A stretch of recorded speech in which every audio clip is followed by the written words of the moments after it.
Çayımız Ramazan'ımız şimdiden mübarek olsun inşallah. Allah razı olsun. İnşallah. Allah razı olsun. Kızımlık var mı? Kızımlık var. Allah'a emanet olun.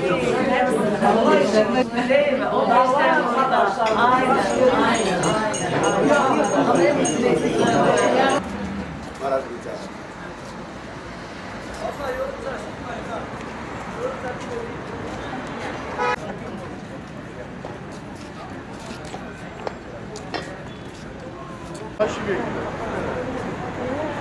Evet, böyle yavaş.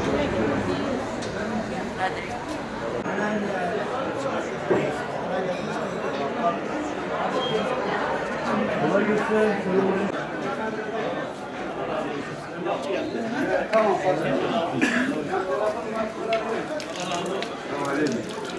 Yaşlarımıza kıymet veren Zeynel Abidin Başkanımız, Allah razı olsun, bizi gezilere gönderdi. Maraş, şimdi şu anda Maraş'tayız. Zeynel Abidin Bey'e teşekkür ediyoruz.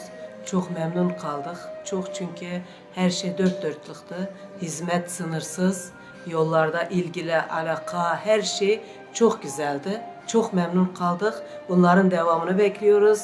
Belediye başkanımıza teşekkür ederim. Allah başımızdan eksik etmesin. Bize bu imkanı tanıdığı için teşekkür ederim evvela. Çok güzel bir zaman geçirdik. Bu 1,5 gün içerisinde herkesin yemesi, içmesi, yatması ve bir arkadaşlık kurması çok güzel oldu. Ve onlara, belediyeye ve belediye başkanlığına teşekkür ederiz.